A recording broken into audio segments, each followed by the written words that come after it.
All right, hey friends, I'm here with my very good friend, long-term colleague, partner in crime. I don't know if we help each other out or make each other go to dark places, but I have on the show Dr. Ed Uszynski. I don't know if I've ever called you doctor before.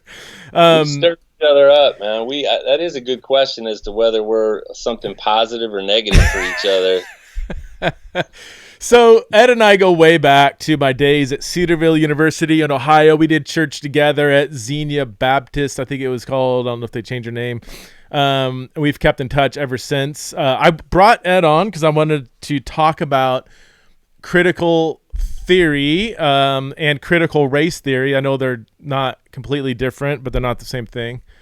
Wait, did I just say the same thing twice? Anyway, I brought Ed on because Ed is in various ways, I want to say both. I mean, I want to say an expert. I mean, you studied this stuff at a Ph.D. level at a pretty top-notch secular university, Bowling Green. So why don't we do this? Why are you interested in this conversation, critical theory, specifically critical race theory? I know you have a personal journey and also an academic journey, and those kind of intertwine with each other. So tell us a bit about that. No, that's good, Preston. And so I did a PhD in what is called American Culture Studies. And when I got to Bowling Green, I think it was 2007, 2008, I didn't even know what critical theory was. And I think I won't even get into all the details of it, but I thought that an analysis of American culture was going to look very different than what it wound up looking like. And what it wound up looking like was being up to my neck in critical theory, which we can keep talking about. But so for 5 years, I swam in those waters, and I pretty much submitted myself to that worldview very intentionally, because I had already done, I had already done conservative theological degrees at Trinity Evangelical Divinity School. And so I sort of wanted to swing the pendulum all the way to the other side and get a secular view of culture. Ecclesiastes has always been my favorite Bible book, and I think that part of the reason why I love it is because it tries to make sense of the world under the sun apart from God, right? And so I was just at a point in my life where I really wanted to understand a secular view of the world, and I got one. I got immersed in what we now all know as it's critical theory. So and you say I'm an expert. What I know that is true about me is that I have a better than Twitter understanding of critical theory. Yeah. Just like any theological discipline, though, to become an actual expert in critical theory may not even be possible, just because it's so wide ranging. There's so many different voices. There's so many different views. So many of them are contradictory. Again, not unlike going deep in the rabbit hole in any theological tradition, But I know that I got my share of it for a stretch of time. I know I feel like a lot of people are talking about it now. But for those who maybe don't even know, maybe they're hearing it for the first time, critical theory, can you give us maybe the basic definition overview? And then I know that's going to probably lead to lots of other little strands we can chase down. For someone who doesn't even know what that means, what is critical theory? Yeah, and this is what becomes overwhelming, even as I've sort of dug back into this in the last few months and tried to reacquaint myself with some definitions and just where the worldview come from. So you'll hear critical theory, you'll hear this idea of cultural Marxism. So most of us are not that well acquainted with Marxism. When we think about Marxists, we think of communist nations that oppressed their people and destroyed millions of people. That's usually our understanding of Marxism.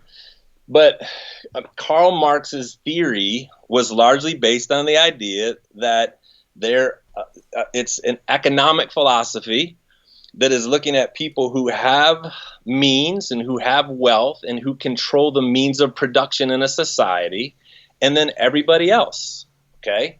So regardless of what anybody thinks about it, and this is where their minds start running wild when they hear that, especially capitalists who hate what they think Marxism became. But his lens through which he was viewing the world was to look out for the people who he felt were being oppressed or marginalized, the have-nots. So that's the foundation of it. What it grew into over the next 100 years were different schools of thought then that began to look at all different aspects of society through that lens. How does power work in society?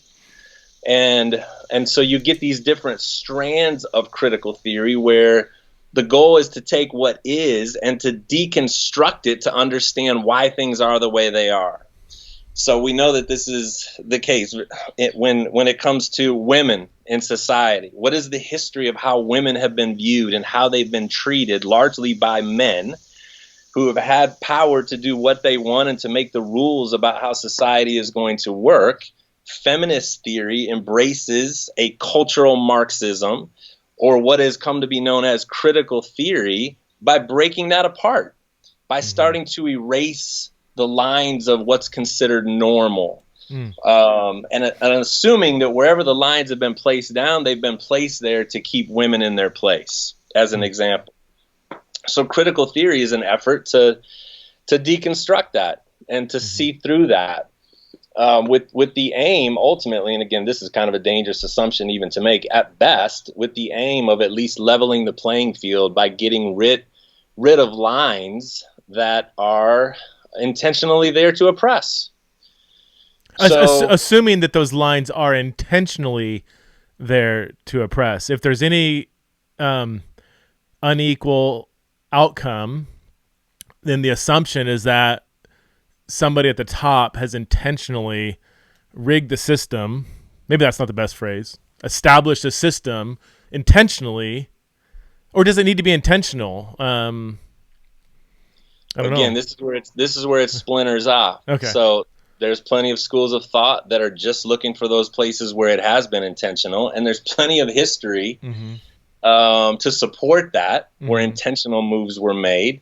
And then there's unintentional things that happen just because it starts to become the water that we swim in, that there start to be biases towards a particular people group that start to get baked into the system. So that's where you get these ideas of a systemic oppression, or things get built into the law, or they get built into the entertainment industry, or built into academia and the books that we read that help to maintain a status quo that's oppressive. Okay. Well, keep going. I cut you off, or are you? Is that about it? Or, well, ask other questions about it. So I don't know if that clears anything up for people, or that makes it any. Yeah. So as I kind of understand what you're saying, and as I've done, and so just for my audience, I'm coming in as a learner. I mean, Ed has been dealing with this stuff for a long time. And I've read a few books, listened to some stuff. I'm just trying to get my mind around it. And I try to be a slow thinker. And yet I'll have opinion. I'll read something, we got some books here that I can show that I've read. And I'm like, man, that was a garbage book. That's my opinion. Now, I'm not going to say like I'm an expert on the topic. I'm just saying this is as I'm reading this book or that book or whatever, I do have a mind that's going as I'm reading, so I am processing what I'm coming across, but try not to make a global kind of statement or opinion until I really understand it better, which might never be. So it seems like the Marxist strand that is built into critical theory, if I can put it like that, kind of views the world in terms of you have the oppressed and the oppressor. Like either you belong to one category or the other. Would that be correct? Like either you're in a position of power, wealth, control. And if you are, that's not a morally neutral position. If you have power, wealth, and control, you belong to the group of oppressor. In as much as there is inequality in the world. If you're at the top and there's inequality, then you're part of the problem. Would that be inaccurate? Would that be one strand, or is that kind of like, anybody who would promote, embrace critical theory as a lens to view the world would agree with that? Or is that or is that too simplistic? That's the word that I keep thinking of, is that it is simplistic, but it's also true. So, I'll speak from my own experience. So the people that I was in school with, the cohort of fellow Ph.D.s and academics and the different seminars that we went to, the different people that we listened to. What I became convinced of is that the most extreme version of this, and I used to come home and tell my wife this all the time, is just setting out to erase wherever there's been lines drawn of authority, wherever there's been lines of power, wherever there's been lines drawn where things are being called normal.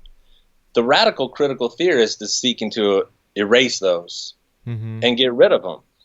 And so right now, the easiest way to separate people and to think about people generically is that there are white men who have particular privilege in this culture and who have held power for the hundreds of years that this nation has existed, that fundamentally they are the problem and that they need to be erased in no uncertain terms. And I think that is the radical version of it that people are reacting against, and the different ways that seeps out into culture. So there are some people, and I do see this in the statements people make, that being both you and I are white, straight men, that we don't, that is morally problematic, simply our very existence as we participate in these dominant categories of being white, being male, being straight.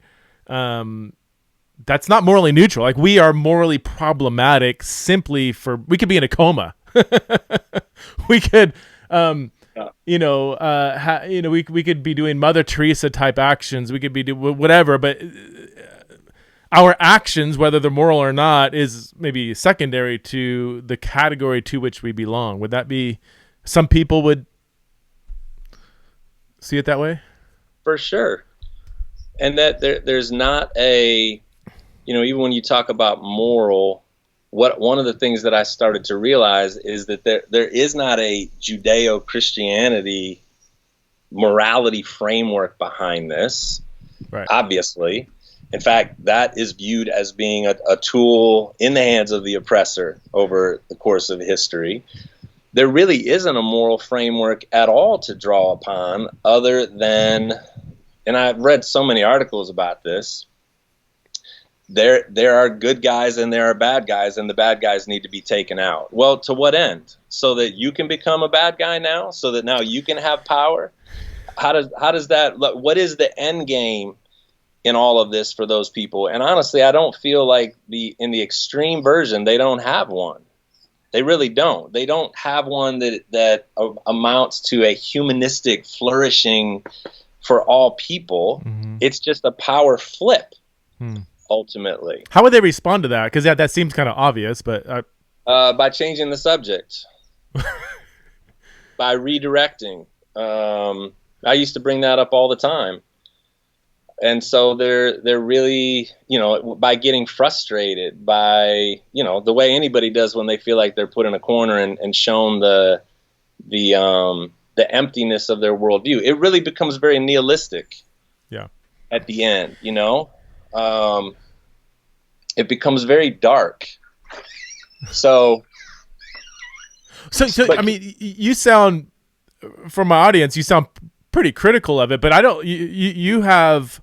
You're sympathetic to certain things within critical theory, right? I mean, you would say there are certain things that school of thought is getting right, or would you say that? Or I think that critical theory provides us lenses to look through that are helpful. I don't need to. This is what I keep saying to people. I don't have to embrace its starting point nor its conclusions to still be able to say that there are observations being made that actually align with what I think is true, and that legitimately need to be criticized. Can you give some examples of that? Well, and I would say this especially, so we're here to talk specifically about critical race theory. Right. Okay.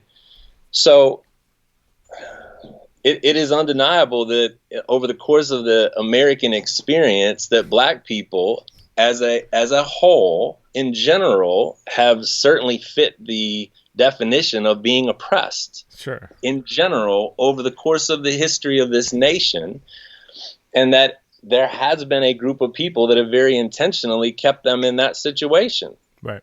So the strand of what we're calling critical race theory started in the 70s and 80s and began to deconstruct laws that were in place, that were very intentionally put in place, that were being used to continue to keep black people as an other. So I look at situations like that and I think, well, no, that's actually very helpful.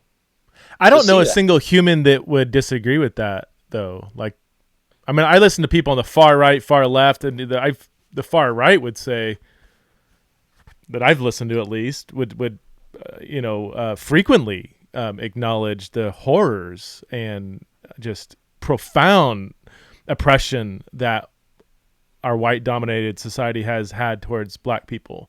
Yeah. The problem, Preston, with it is that, and this is where I think it becomes overly simplistic in the conversations that I'm in, is the assumption that that's all just completely disappeared. Okay.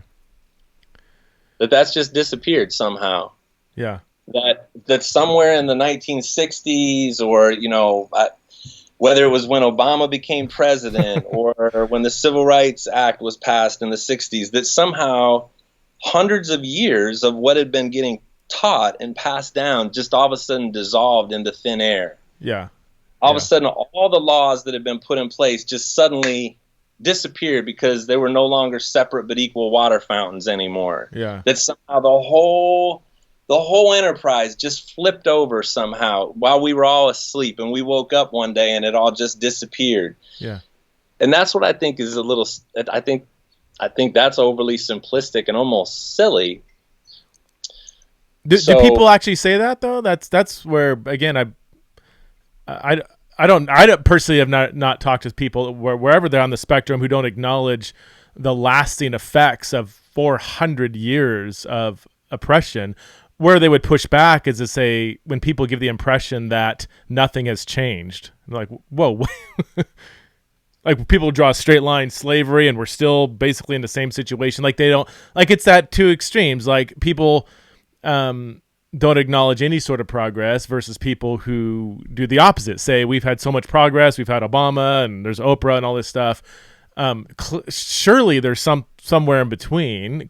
Clearly we're not still in the 1800s or even in Jim Crow. Like things have changed a lot, but clearly you can't just, like you said, think that, we got rid of Jim Crow and 1969 everything's just great. Like, but again, I don't hear anybody actually saying that. I hear people critiquing that view. I just don't hear anybody promoting that view. And I'm not saying it doesn't exist. It's just, I don't know. Do you hear people saying that? Like, what's the problem? We're done. We're gone. There's no more racism, Well, sure I do. That's what I was going to say. I think, how this goes, Preston. It all depends on who you're talking to, what conversations you're in, what are we listening to and watching on social media, which is a whole nother issue when it comes to all this. Just the voices that are out there that feel authoritative, and it feels like it might be a majority of people just because in one comment thread a whole bunch of people take one position, and I don't know what to do with that. But I definitely think here's what I actually think is happening among. So here, let's make these generalizations. So I'm thinking about my white Christian friends. Okay, this is the way that it shows itself in a strange way to me. All this has been going on for these even just this last year, so intensely. Ahmaud Arbery, we see the Ahmaud Arbery video, and have a pretty clear explanation of what happened by the guys that did it. If you read the police report, I mean, they were pretty straightforward about what the assumptions that they made and what it was that they were going to do. And we all got to see that something went way wrong, which sometimes happens when you want to be a tough guy and you go get your guns and you're going to go chase somebody. Sometimes things go really wrong. Okay, forget the race part of this. Sometimes that happens. Okay. Right.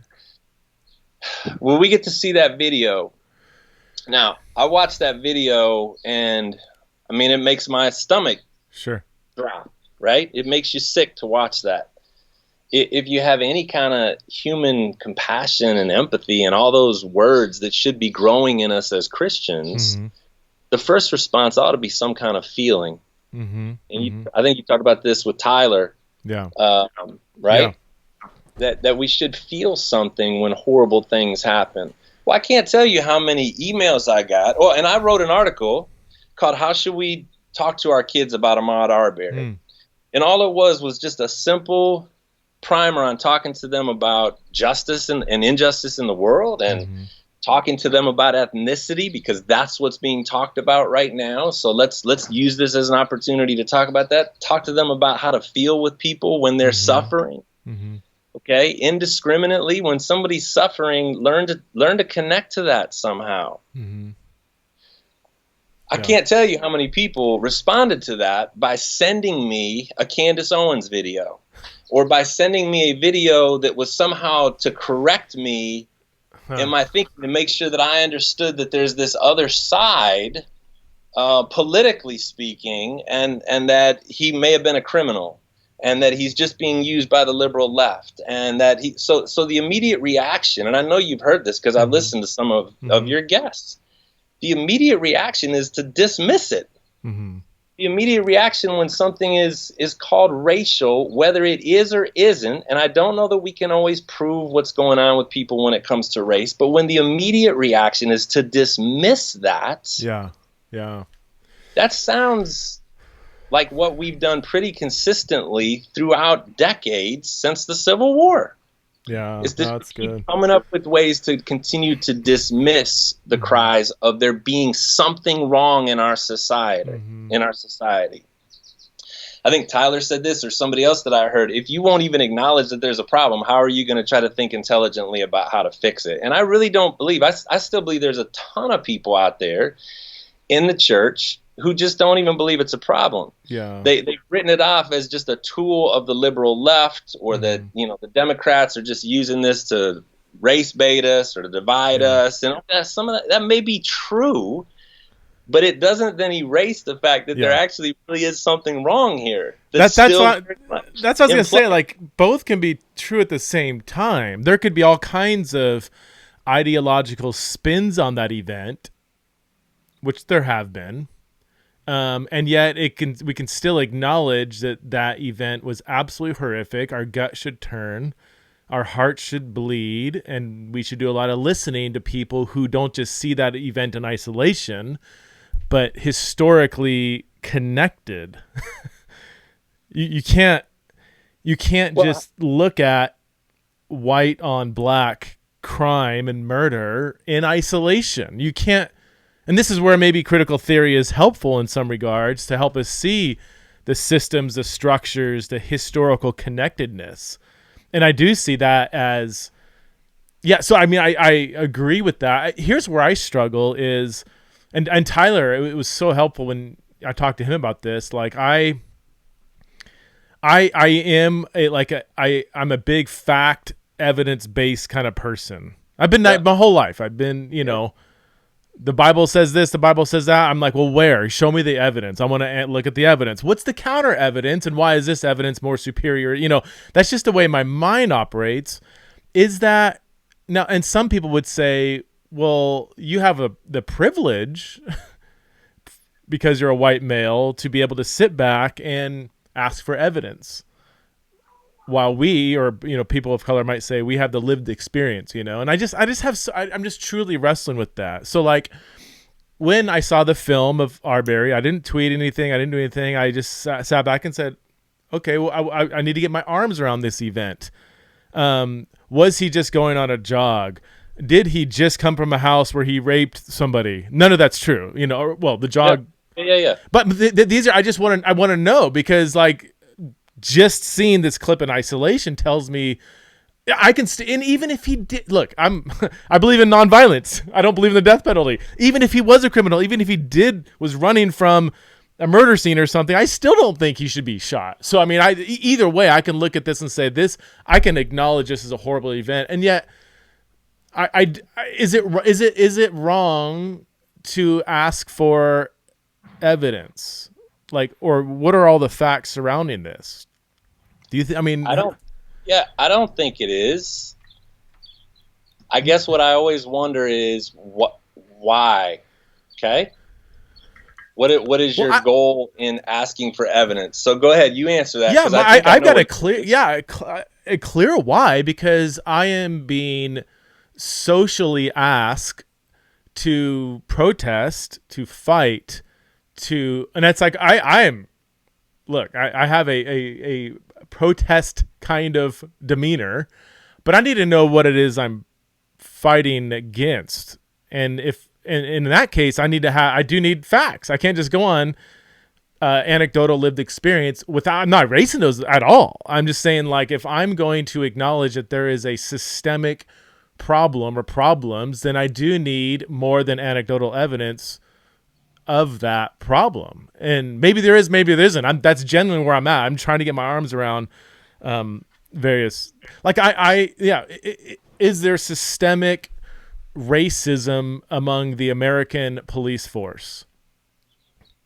I'm going to need and there's been studies done on this, and to just assume that there isn't it? I can't do that. If I'm going to actually get behind a movement, I do need clear evidence. And I would say that with any issue, right? I mean, if I know, Chris, and so would I. So this is where I think the privilege comes in, and this is where I think it gets difficult and potentially offensive to people. Yeah. Okay. Is that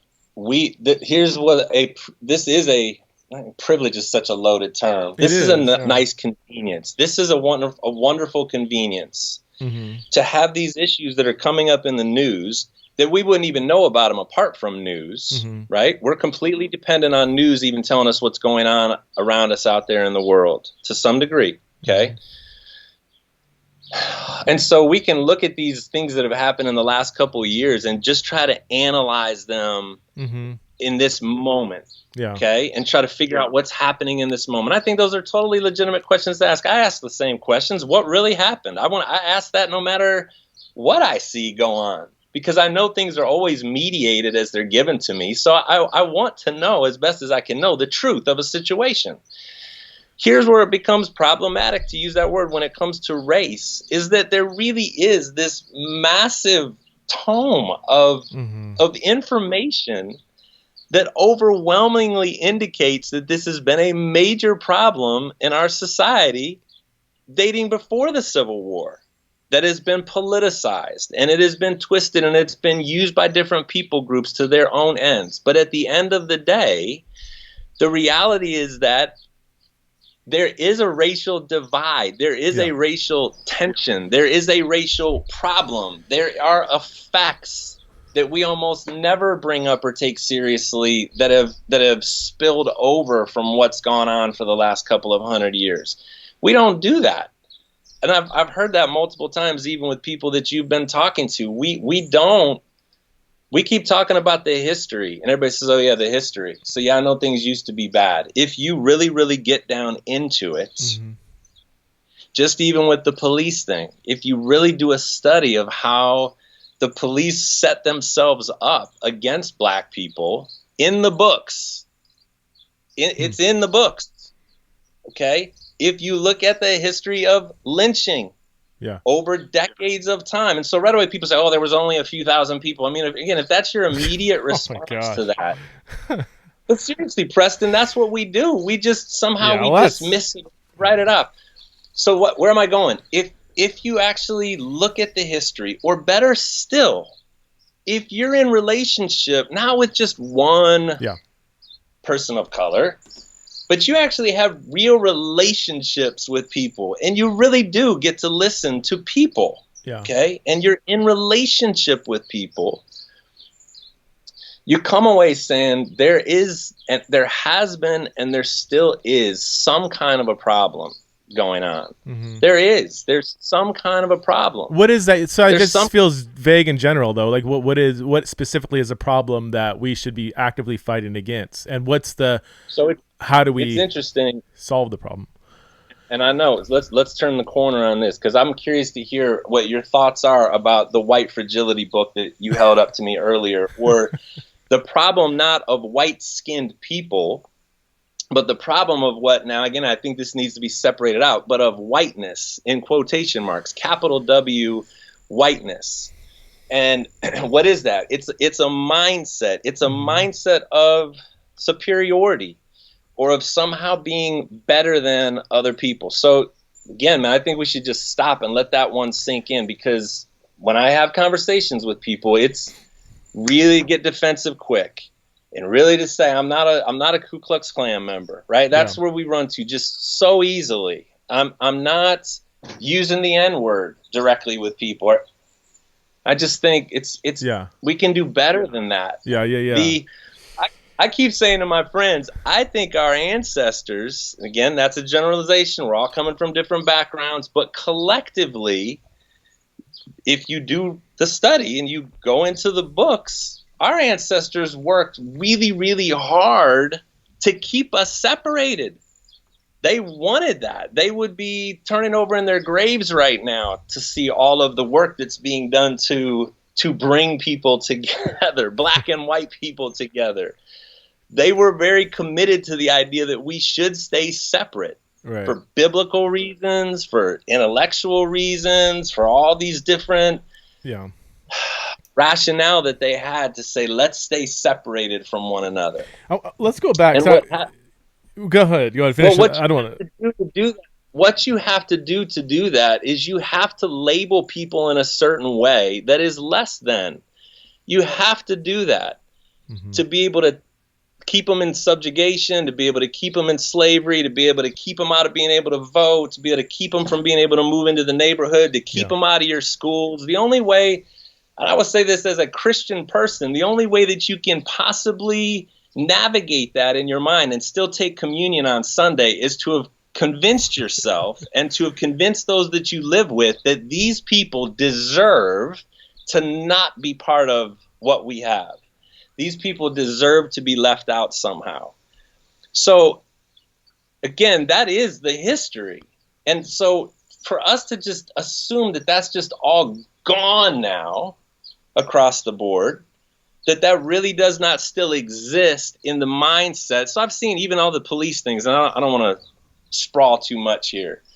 I don't need, and I'm good friends with high-ranking police people in our community, right? I'm tight with police guys, but I don't need studies I don't need a study to prove to me that in the situations that they find themselves in, that they might have a inclination to think that black skin is more predisposed to be doing something wrong than white skin.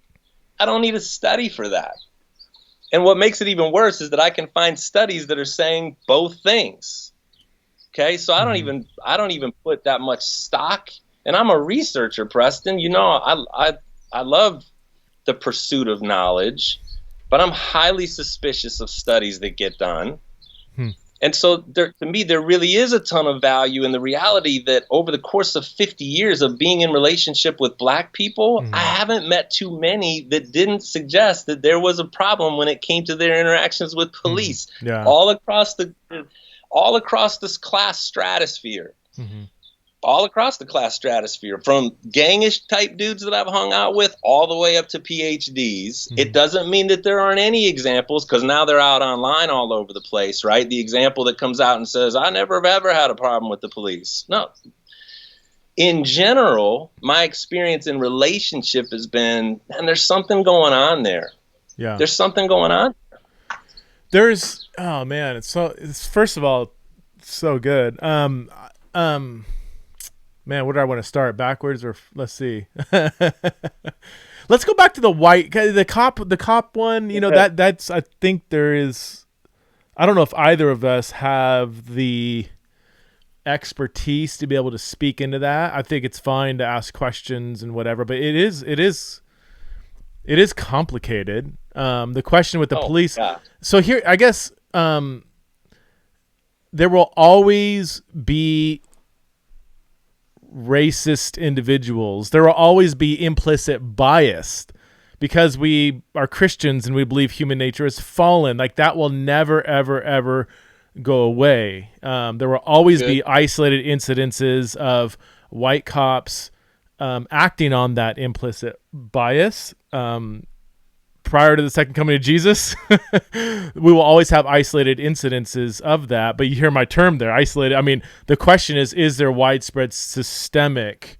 And that, I don't know. I do think we would need lots of different kinds of studies to document that, because if there is a systemic problem, it will be manifested in a disproportionate number of, I would say, white cop on black. And that's where the studies are mixed. You read that Coleman Hughes article. I mean, if I, the number of unarmed white people that have been gunned down by cops, or nobody knows who Tony Timpa is, right?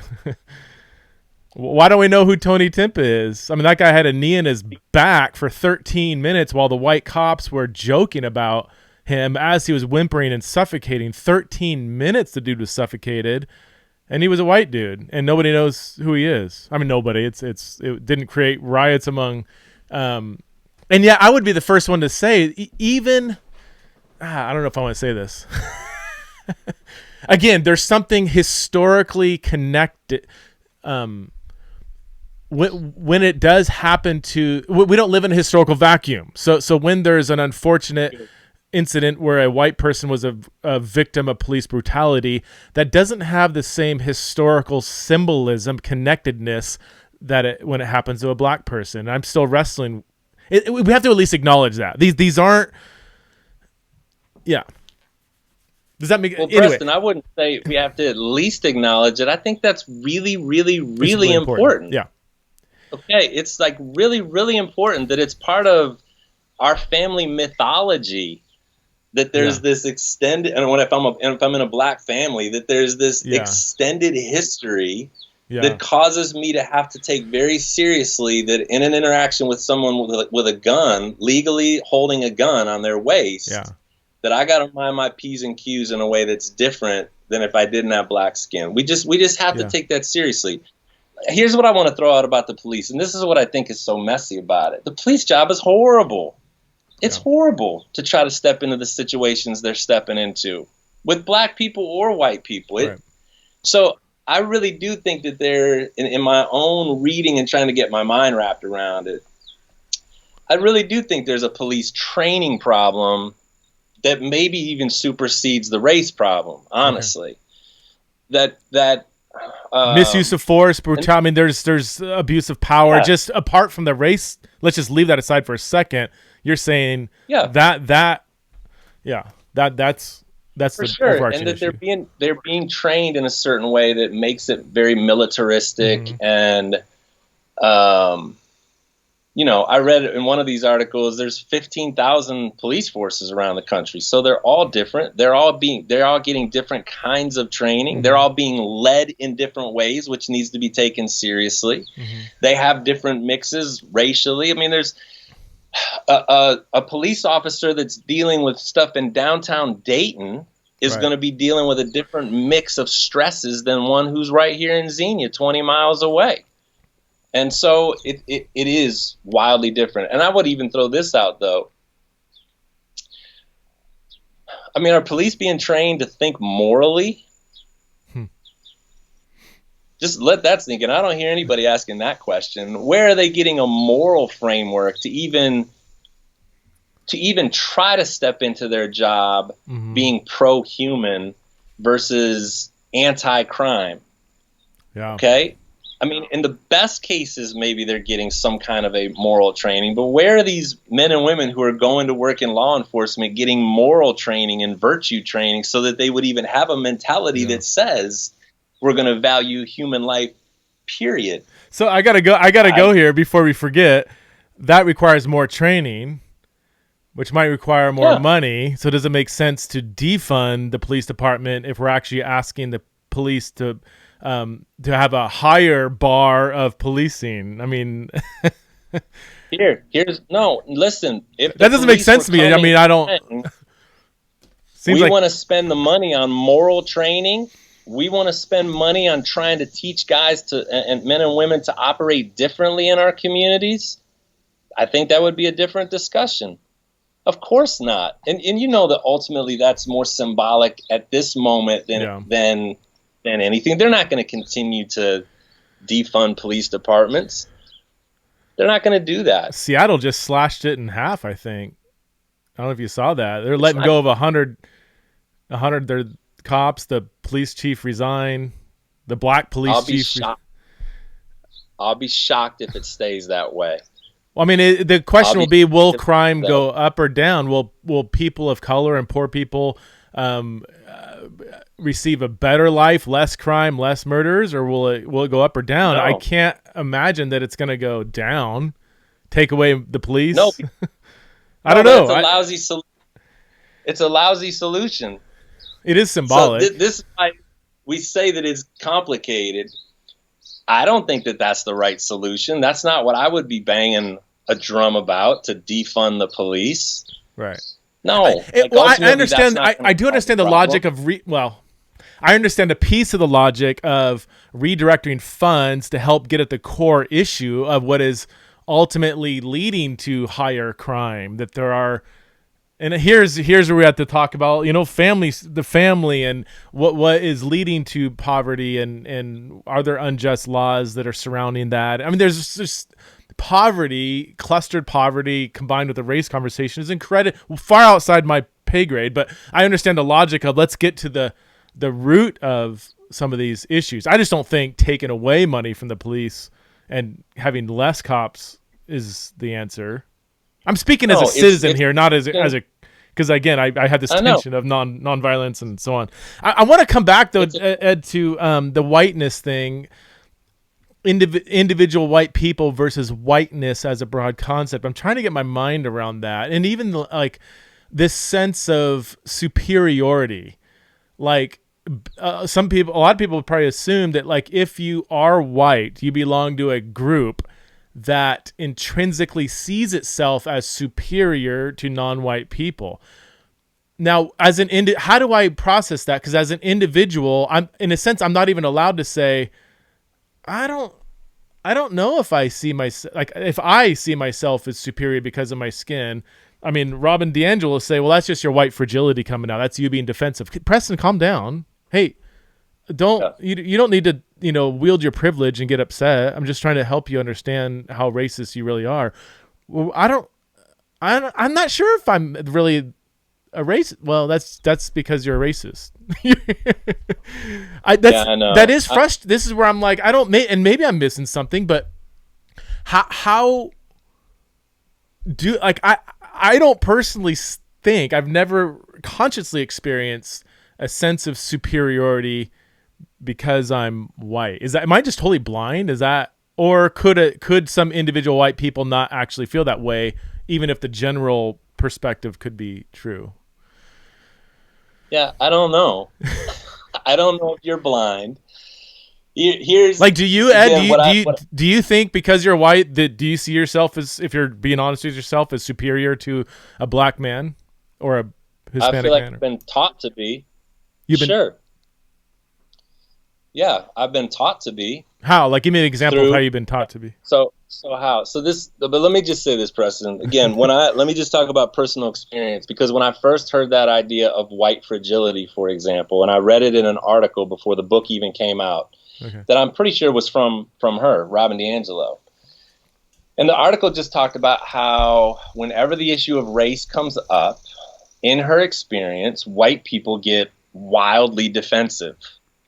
Whenever they get, exposed to even some of the things that we've talked about, the history of what's gone on, people get angry and they get knee-jerk defensive.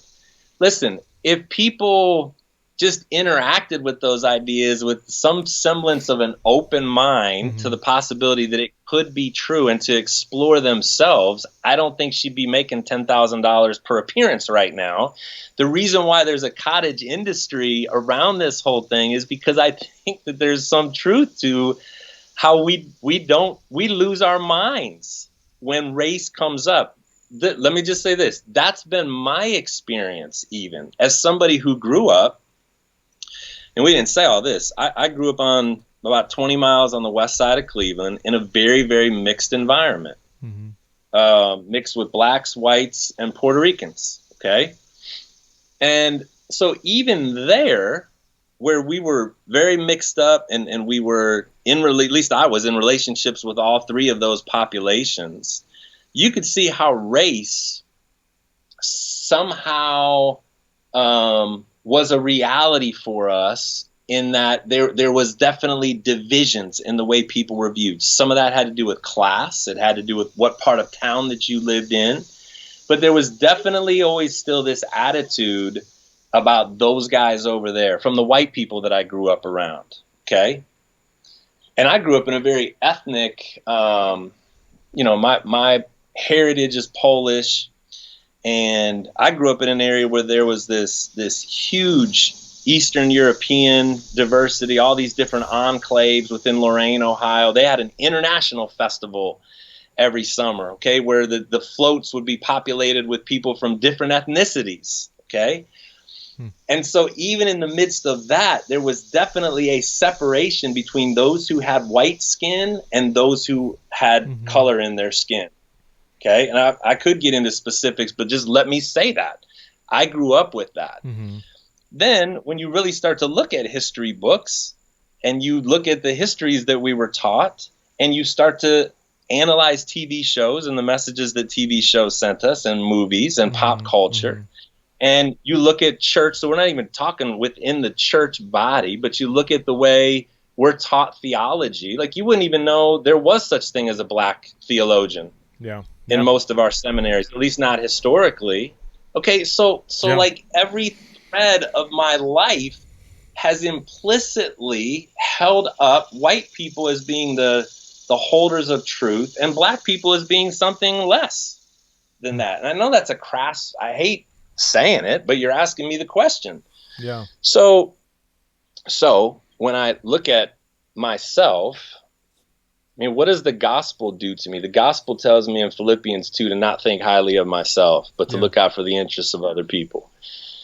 That has to do with people that have the same color skin as me, people that have different color skin, people that are from different countries, people that are from different class strata. I mean, that's pretty comprehensive.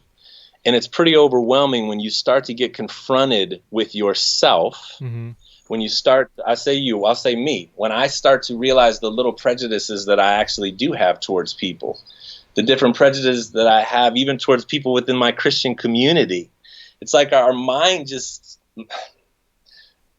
It seems like our mind naturally gravitates towards creating separations between us and other people. And it sure is a lot easier to do that when you live in a country that has worked really hard to keep a certain class of people always in that position historically, that being black people.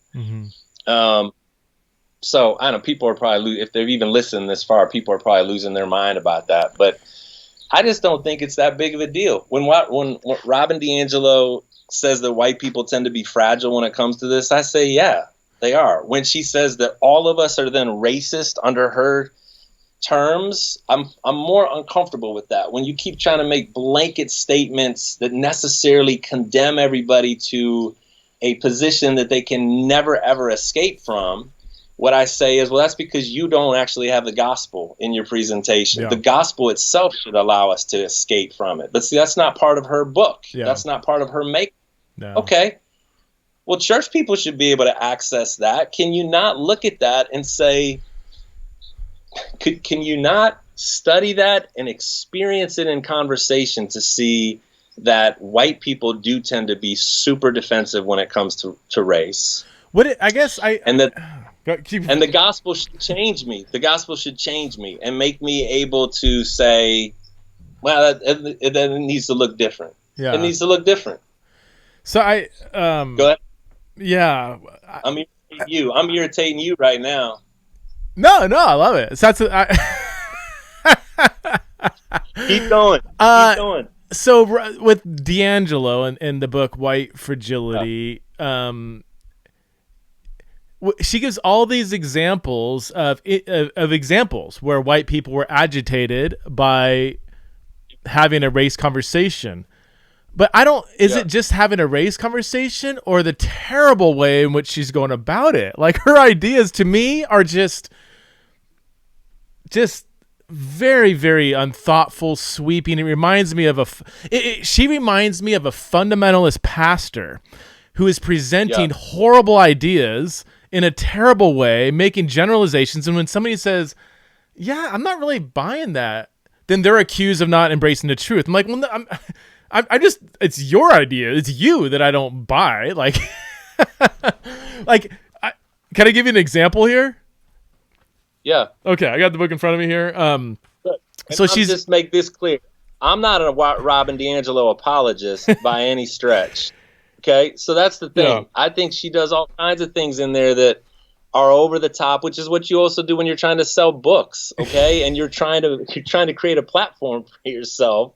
But go ahead, keep going. Give me an example. I don't. She gives all these examples of how she was so like just.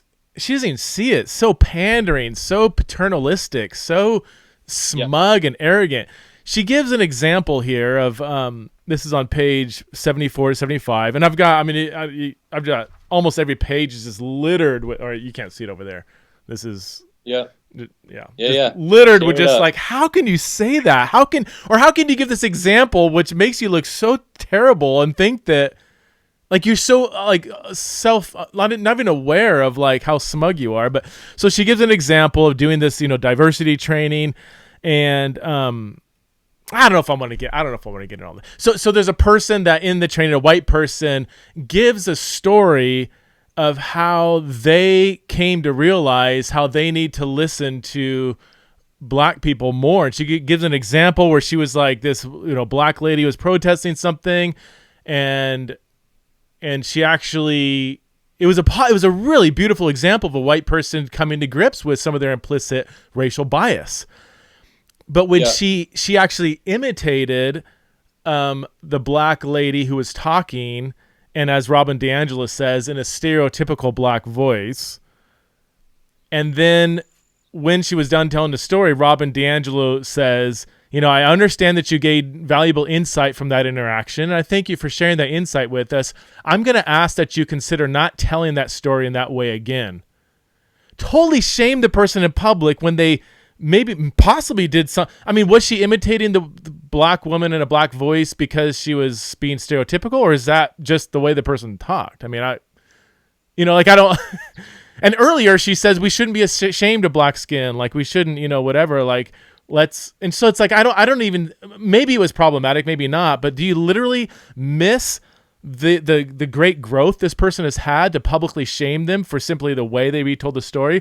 And she immediately began to protest, and so I interrupted her and continued. So let me give it an analogy, because I do a lot of like leadership training on LGBT stuff, and one thing that I tell people not to do is use the word homosexual. So let me give you a parallel story.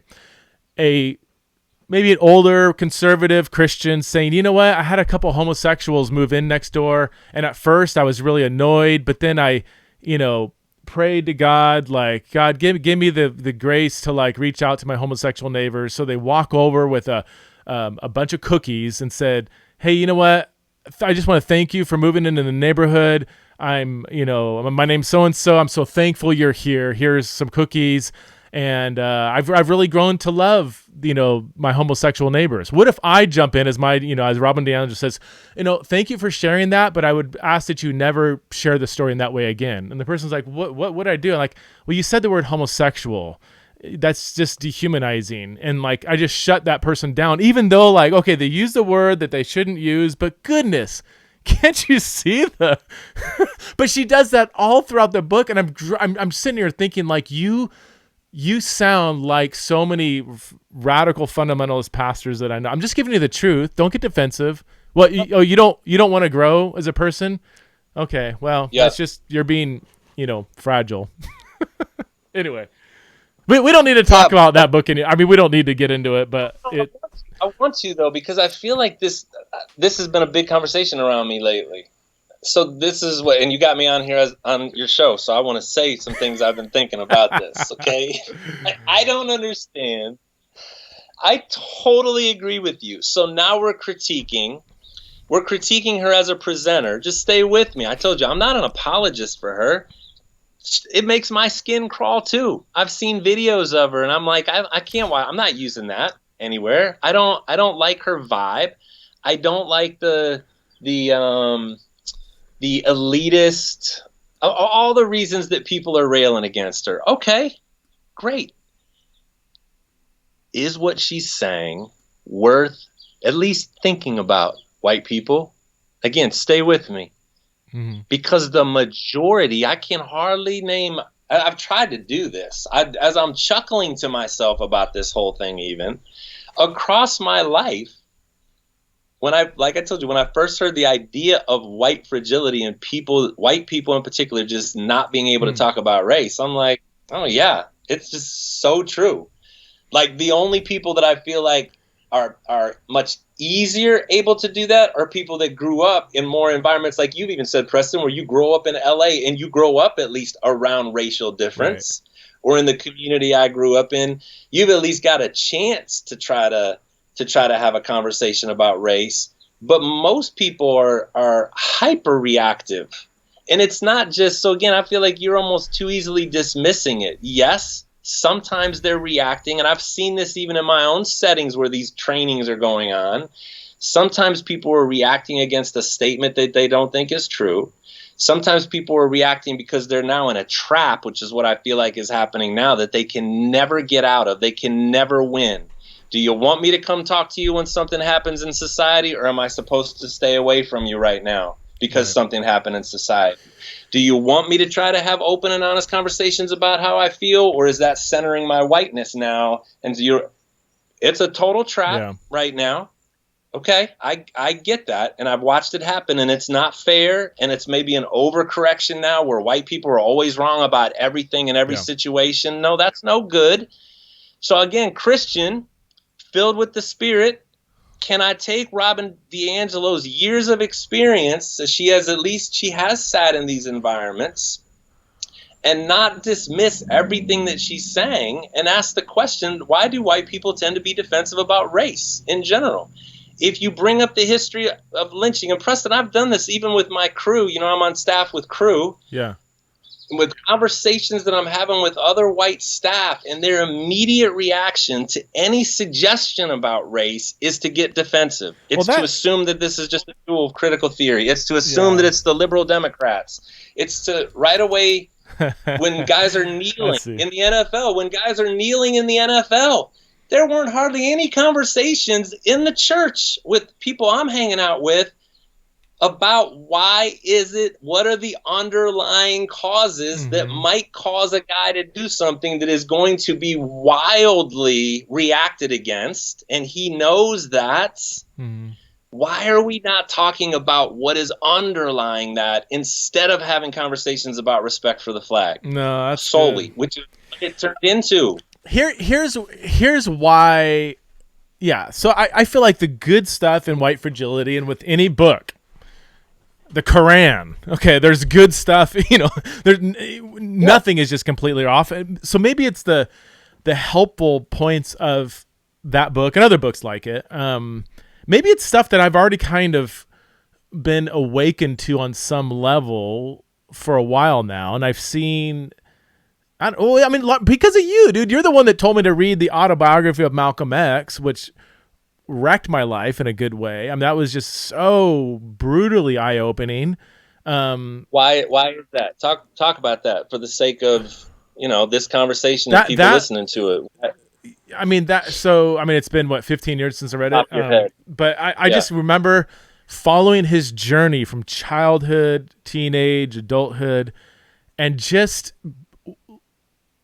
in as much as it's possible through somebody else's autobiography to see the world through their eyes, living as a black kid in the 30s, 40s, 50s, in a very obviously not just so that what was eye-opening was even the well-intentioned white people to show how belittling and disempowering they were. The story of that school teacher who he speaks highly of that really saw him as an amazing student and everything, but then said, you'll never make it in life. Like this, or he wanted to be a lawyer or something. He had some high and like, well, bar Malcolm, yeah, that's not for you. And just see it, Yeah, I just remember that. just marinating in what it was like growing up as a black kid who was very innocent, but slowly began to see how corrupt the system is, and how white supremacy bleeds into so many areas of life. It was super eye opening, and I love. I was so thrilled to have that kind of awakening, and maybe that's more my demeanor. I love seeing where I need to peel the layers off of my lens, my eyes, and see things in a better light. Like I enjoy that experience. I loved when I looked at violence. I love when I looked at the doctrine of hell. Like I enjoy seeing where I have been wrong and where I've been blind, and even now there's loads of things I'm sure I'm blind to. So so when it comes to the race, and you know, another book that we haven't even talked about, you kind of hinted around it, but James Cone, The Cross and the Lynching Tree. Dude, that book is incredible. Incredible how lynchings that didn't happen that long ago, 100 years ago, they were publicized in a newspaper, and people would bring their families to show up at the lynching in the town square. This is insane. And for him to connect the dots between the black Christian experience in that time with the crucifixion of Jesus, and how lynchings were connected historically to the lynching of Jesus, and how people saw a symbolic connection there and what that did to their faith. That was a brilliant insight. So I guess when people today, like D'Angelo and others, are kind of drawing attention to some of these blind spots that we've had, I guess I don't know, and I don't want to sound like I haven't arrived. Like, I'm not saying, but like I'm like, yeah, totally, absolutely. Like, that's not. Does anybody deny that? And you're saying, yeah, a lot of people deny that. Yes, white people do push back on all this stuff. And I'm like, well, okay, that's lame. Yeah, to not acknowledge any kind of historical connectedness between our deep, dark past and today, or not acknowledge that there are structural societal things, that there's not implicit racial bias. I mean, I guess I've just assumed these things to be true for so long that I don't need some white lady to. No, Preston, I think that's good. And you know what? So this is helpful. It's helpful even hearing you say that, because that's what grates me too. Okay. About her, I don't need her to point that out to me. So there's some, a lack of humility maybe in there somewhere. There's the pride thing when you're getting jabbed by somebody. Like, who does she think she is? Okay, so I got to wrestle with that. You got to wrestle with that in your own way. But one of the things that happened for me, and I'm trying to remember which of these stories, because I've had a couple of them that I want to tell you. I just remember thinking everybody gets this, okay? So I remember in the mid-1990s, maybe it was around when all the Rodney King stuff was happening, and we were having this conversation inside of the parachurch organization that I've been a part of for, almost 30 years. And I can remember thinking, I don't want to do this. Like, again, the things, like, everybody gets this. There is not really a race problem. People see the world the way I see the world, which was having grown up in a really mixed environment. Right. Okay. And I remember going to this big, large gathering that we had, and I was shocked to hear the things that were being said. And I remember sitting in the back of the room, and I don't remember the details of it now, so I'm not even going to try to make them up. But they were saying some really non-empathizing things. They were saying some very white supremacist things, okay, before that was even being used as language. And I remember just sitting there thinking, oh my gosh. So, because I've been getting in these discussions even with some of my black friends on staff and trying to convince them it's not as big of a problem as you keep saying that it is. And then I went to this meeting and heard what people were saying, and I just sat there and thought, I'm wrong. Yeah. I'm wrong. And then I started to really try to take seriously what are people's histories, their own personal histories, because it really matters and makes a big difference. Lisa Fields said that. Yeah. She grew up around nothing but black people. Yeah. Okay. And I had friends like that in college who grew up on the east side of Cleveland, they only knew black life in Cleveland. Yeah. And I met white people who, for the very first time, I met white people who had never had an interaction with a black person when I went to Kent State at college. First time. Well, they've got wildly different views and experiences when it comes to race and racial interaction and where they're at in this conversation. And I've said this. So in the mid-'90s, in my parachurch organization, we started having these conversations and reading these kinds of books. Well, now I'm part of another branch of the same crew organization, and I feel like they haven't even hardly started to have the conversation yet. Wow. It's like they're 30 years behind. Seriously, I'm not exaggerating. Yeah. It's never been a topic of conversation for them. Wow. So to be fair, man, I think people are all over the place. The tide of history has been to encourage us as white people to think of ourselves as better than non-white people. That's the tide of history. Sure. It doesn't mean, we're all at different places individually. The tide of history in this country has been to do that. Mm-hmm. And so can I do some both and thinking? Can I take an honest, hard look at myself in the mirror and see where I may still be holding on to some non-gospel, unchristian partialities and separations? Can I do that and not feel like then I've got to carry around guilt? Okay, so we haven't even talked about white privilege. I don't feel guilty about the privileges I have. I just feel more of a stewardship responsibility. Mm-hmm. I feel, again, it's not even just racially. I've got all kinds of privileges that I'm aware of, and so I need to steward them, not feel guilty about them. Yeah. So the conclusions that a lot of these non-Christian authors especially wind up taking us to, I'm not worried about those. I'm not spending all my time criticizing their conclusion. I'm taking the best of what I think they're offering me in terms of a critical theory lens, mm-hmm. and I'm trying to apply the gospel to it to look at life differently. Yeah. Yeah, that's good. That's a good reminder. I mean, I do feel like I swim in slightly different waters than a lot of Christians do. So like when you say that it's shocking how behind some of these subcultures of Christianity are behind on the race conversation, or have never even read a black theologian or something. I'm like, gosh, that's just weird. But I guess if that does exist on higher levels than I realize, then we need to keep having that conversation. The whole thing of privilege is tricky, and this is where, and again, I'm not an expert. I'm thinking through. I see these terms just thrown around with not a lot of thoughtfulness. I don't mean that in a negative way, in a neutral way. Like it doesn't seem like they've. It just seems like on a sociological, psychosocial level, there's various ways in which people can have privileges, and certain. My big thing, and I've yet to hear somebody really critique this. It's kind of a thinking out loud thought, but certain contexts, social, geographical contexts, determine what privilege is. If I, as a white evangelical male, give a speech at Berkeley, is my white maleness, straightness, cisgenderness, is that helping in that situation, my evangelicalness, or is it actually a hindrance? If I'm and we can talk about athletics too. This is something I'll say that for a second, but like it depends on the context. But certain environments, does my evangelicalness, my whiteness bring me privilege?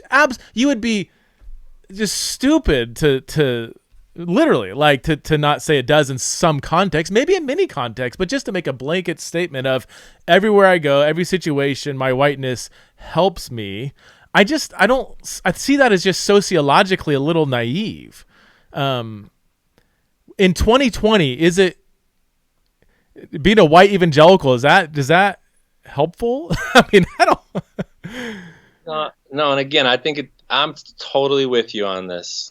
I'm totally with you on that perspective. What's interesting is the person who popularized it, Peggy McIntosh. If you go to her website, maybe you've already done this, but go to Peggy McIntosh's website And you'll see she's got this whole list of disclaimers. And I don't know when she added them, but this whole list of disclaimers. Really? One of which is exactly what you're saying. The concept of privilege, even though she is a white liberal feminist, okay, and is definitely skewed in that direction, she still was making a generic statement to say that this observation of privilege was just one that caused her to start to empathize with people differently, people of color in particular. And she said, but privilege, this is a great exercise just to think of all the different levels of privilege that you have in society. Sure. And again, I don't even remember what she says to do with them then. I think her ultimate conclusion is to be able to empathize. No, that's helpful. Yeah.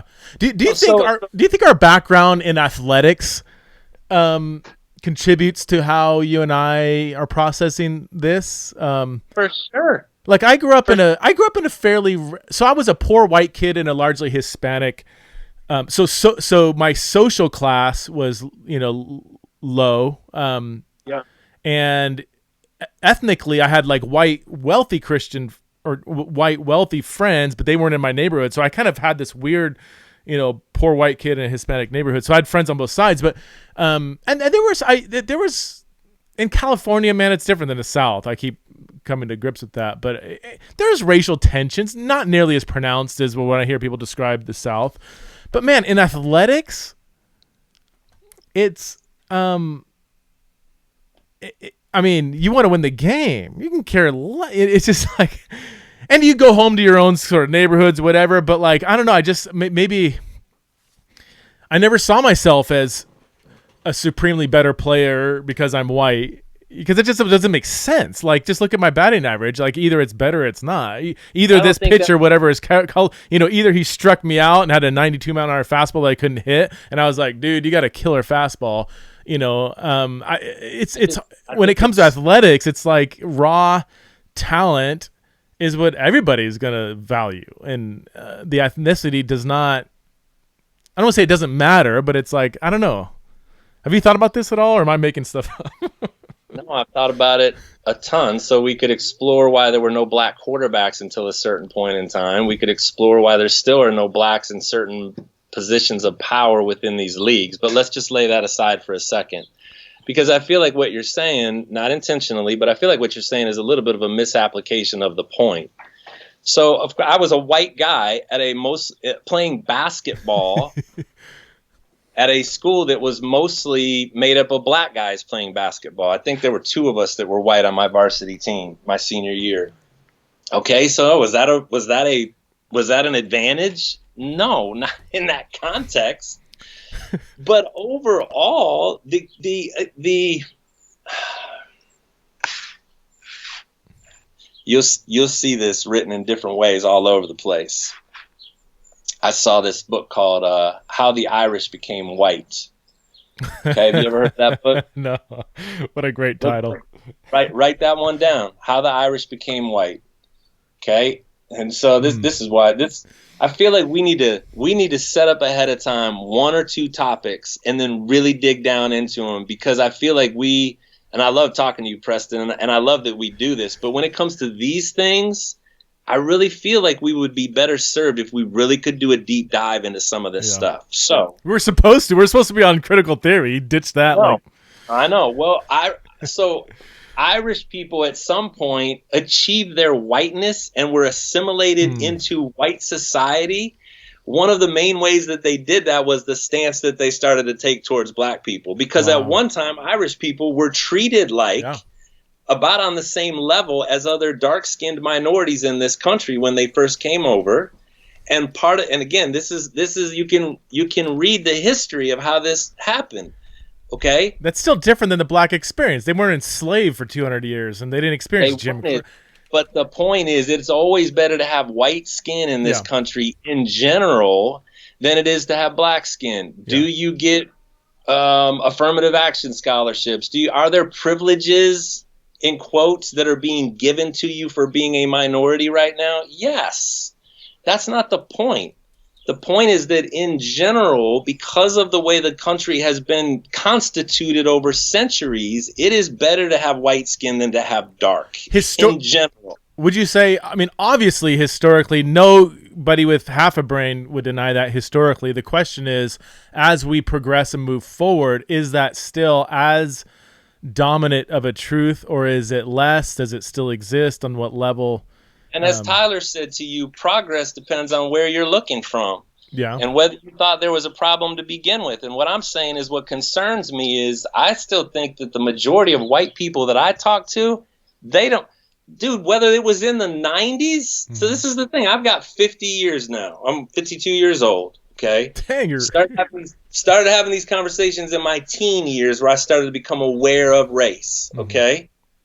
So I'm saying over the course of 4 decades, and then I became a Christian in my 20s. So again, we're not even, because I think there's a difference between the way the Christian community should be handling this and the way the larger community is handling this. Okay, I feel like that's a separate discussion almost. But by and large, the attitude whenever there's a flag that gets waved by black people saying, hey, we got a problem over here. Yeah. We've got a socioeconomic problem. We've got a law problem. We've got a way that we're being portrayed in culture problem. We got a problem with the police. We got a problem when it comes to housing. The immediate reaction in general has not been one to say, how do we fix that? Yeah. What could we do? Okay. What's been the history that's got us there? And is there something that we can do now to help change it? The immediate reaction is defensiveness. It's to talk about criminality. It's to talk about black on black crime. It's to talk about how there's not enough black fathers in the home.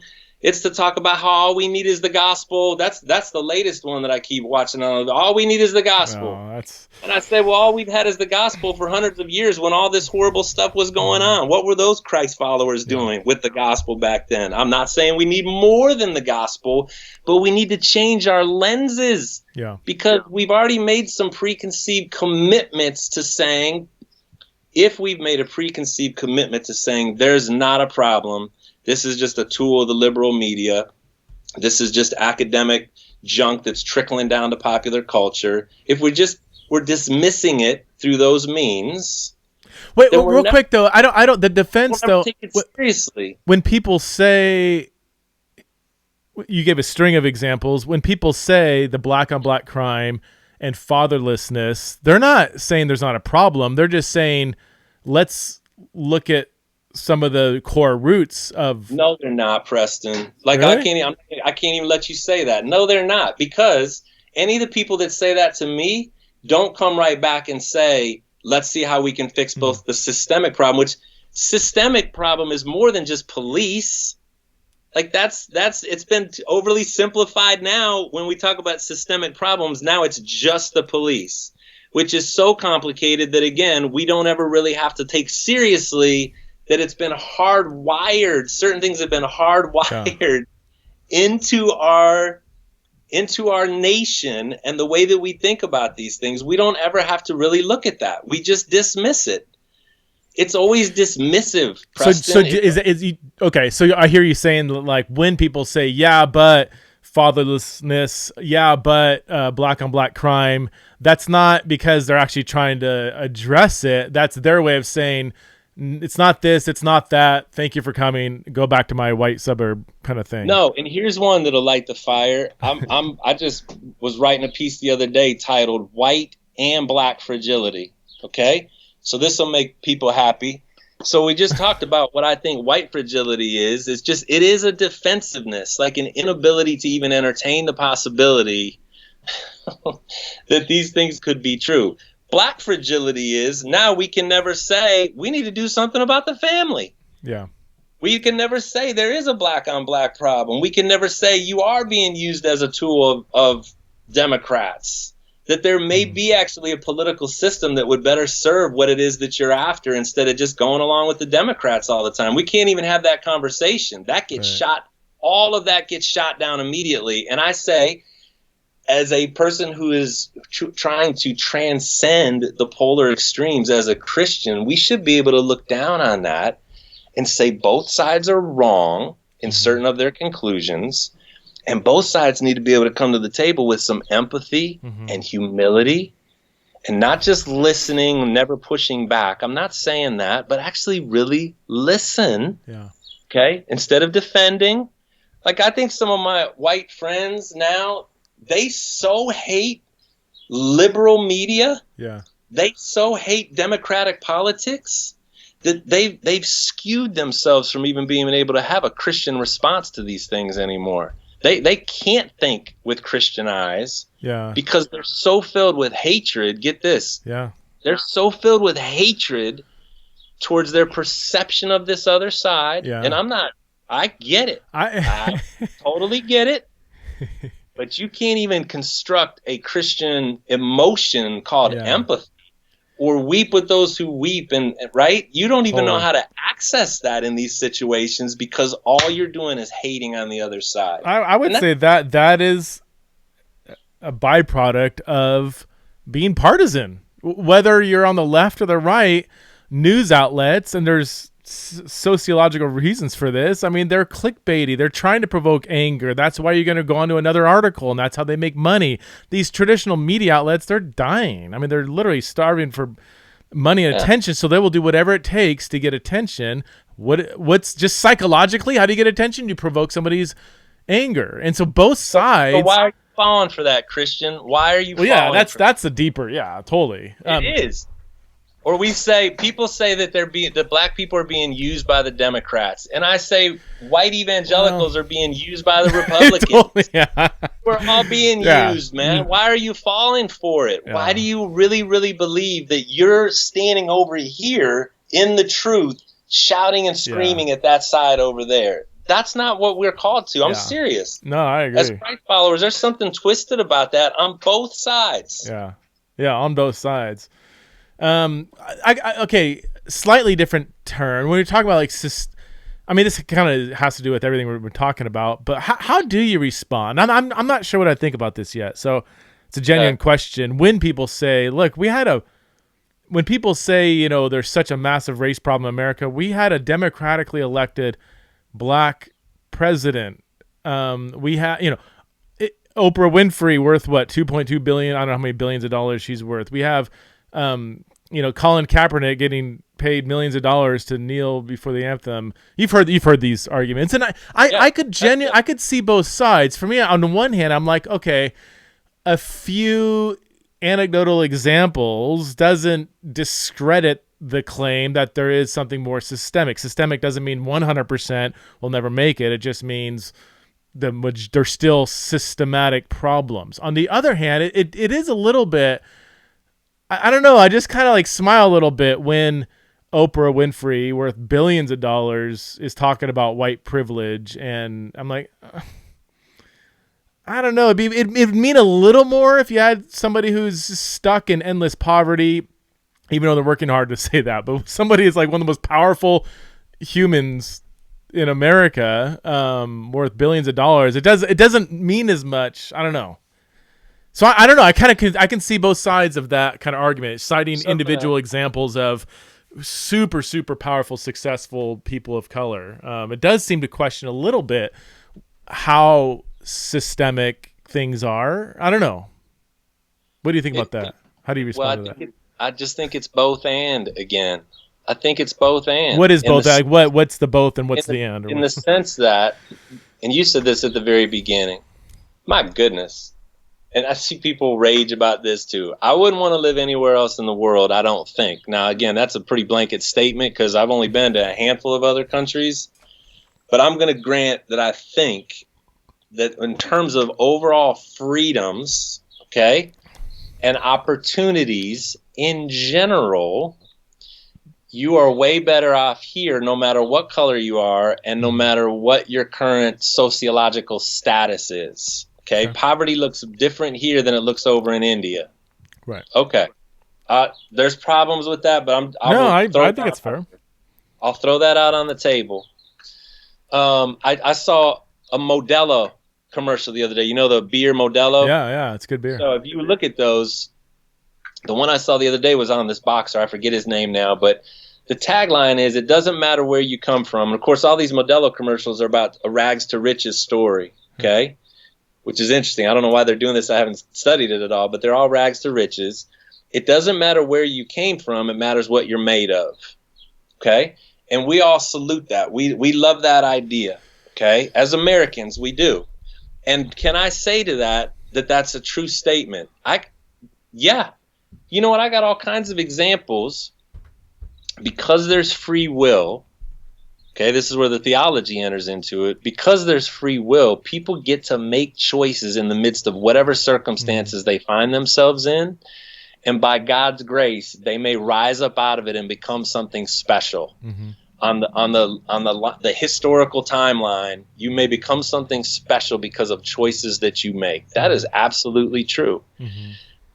Both and where you come from does matter. It does matter. Of course it matters. It does matter. So again, can we mature to a point of being able to suggest that both of those are true? That if you're born into the world and you immediately have resources and you're playing Monopoly and the cards have already been dealt and you're holding a whole bunch of them, you are in position to succeed. Now you still got to make choices, but you're still in position to succeed differently than the person whose first role is to wind up on your properties that have already been bought up. That person is at a disadvantage. Now they can quit, they can throw in the towel, or they can keep rolling and scratch and claw and try to find their way around the board. Okay, they can do that, but they definitely are at a disadvantage. Yeah, totally. Okay, so can we say that both of those are true without having to freak out? Yeah, no, absolutely. And that's, to me, it's just, again, it seems so obvious that it's shocking that, and this is where, some people on the white fragility side, and I keep notes in the back of my books, like where they talk about stuff, where do they mention this, whatever. And I have a category here of moral agency of the individual. And you can see, never mentions it.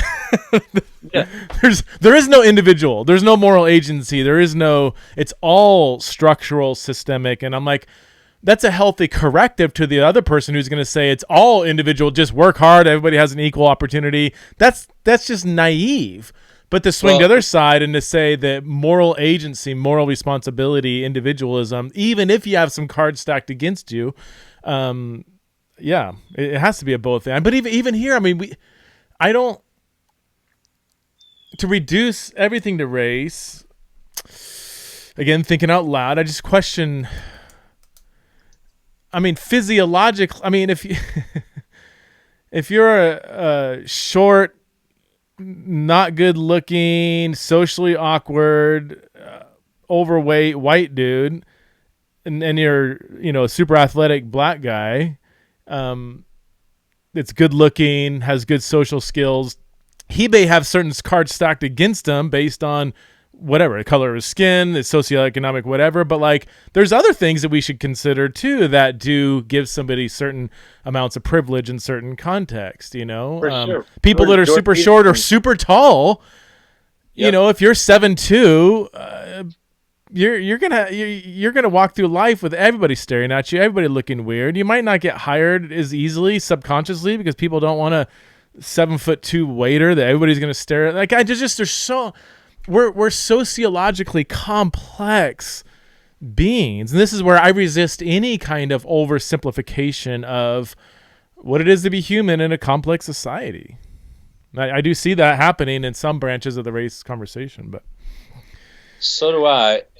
But so even the way you started this whole thing, this is how annoying I've become, and I didn't do it to you because we're going back and forth. But the very first thing you said was to boil everything down to race. Yeah. And what I wanted to say right away is, well, you don't have to do that. Why are you accepting that premise? Now I know that Robin might be doing that, and some of her colleagues, and see, this is how they operate. They, in the academic world, I think they have some really whacked out places that they wind up going to and statements that they end up making. Yeah. And you and I both know that part of the reason they do that is to get published, because you don't get published being middle of the road or trying to figure out how to come into the middle. You get published by saying wild stuff and then making defenses for it. And then guess what happens? What you're doing is you're spurring a whole bunch of works over here that are going to react to it. It's almost like there's this implied understanding that we need to keep saying wild things. Yeah. Okay? you just did it. The lens of privilege is a fascinating lens to look through. Mm-hmm. It's hugely complex. It's super interesting. We should be really careful about drawing too many hard and fast conclusions about cause and effect. Mm-hmm. Okay, it's chaos theory in some ways. It's just, you got all these parts that, guess what? I believe a sovereign God causes things to work themselves out according to his will and his purposes, regardless of where you came from or what color you are, or all these other things that we've talked about. Okay, I believe that over this whole thing. Sociologically speaking, and looking at life under the sun, mm-hmm. okay, looking at life under the sun, even apart from God, it takes me down some other paths where I can pull out the race idea, mm-hmm. for example, and I can make observations about what's happening racially. Mm-hmm. I can make some observations about that. It doesn't mean that there's not any other factors at play, but can I make some observations about race? If you're the type of person that is basically shutting that down immediately, which is what I see happening too much, then you're not being honest about things. The same thing I used to say at Bowling Green when they would try to say that it all comes down to this, okay? It all comes down to race, okay, mm-hmm. or power.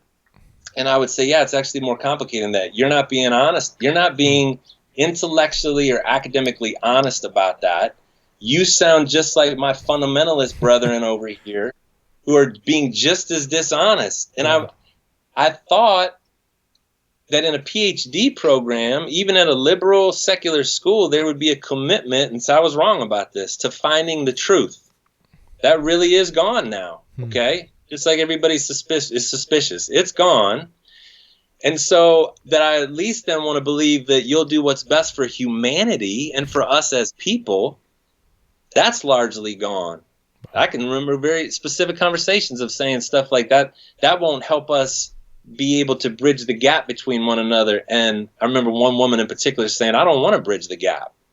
I'm not interested in making peace with the other side. And I'm like, okay. When you view the other side as KKK members, you're not having a conversation with them. Or men, period. Okay, again, because this is gender, it's sexuality, it's race. You go after all these different categories. And so I say, well, you guys aren't being honest, because there's a lot of other reasons why it is that black people wind up in some of the spots they wind up in that go beyond just white supremacy. I say that to them. Mm-hmm. When I'm with my white friends, though, who are immediately sending me Candace Owens videos on the eve of Ahmaud Arbery being shot in the middle of the road by two guys who chase him down, my first reaction is, you're not being honest here, man. What is it? I mean, there's a lot of really amazing black intellectuals that would have a very different perspective than the kind of dominant anti-racist, I don't know if you paid attention to like Glenn Lowry, John McWhorter. These are kind of the new, Thomas Sowell of the day or whatever. But they're not Republican. They're not particularly conservative. But they're just they do question some of the dominant narratives as black men who do have the lived experience. But what is it? I mean, she's got some interesting stuff to say, but she's so political. Brandon Tatum, same thing. I don't know if you've seen him. Yes, I've seen him. Listen, so here's what's interesting about all those guys, and I'm not saying this to dismiss them because I don't disagree with everything they're saying. Not at all. They've got a lot of Listen, the point is, you need to be if you're a Christian, should still be coming from a worldview that believes in truth. Right. So we need to do a little more work, though, than just to react against everybody that we hear from and immediately think we've got the truth. I at least appreciate you, Preston. You need to read more. Dig a little deeper. Go beyond just articles that have been written or the latest study that's come out. Maybe dig a little deeper and read a book or two, okay? Seriously. Wait, me? Or no, all of us. I was going to say, I've been reading books. That's all I do is read books. I know. No, I know. And that's so you're going deeper down into the rabbit hole, and things are always a little more complicated down there. Yeah. So what's interesting, though, about all those guys is if you go and read all of their bios, they really are coming from these very privileged places to begin with. Yeah.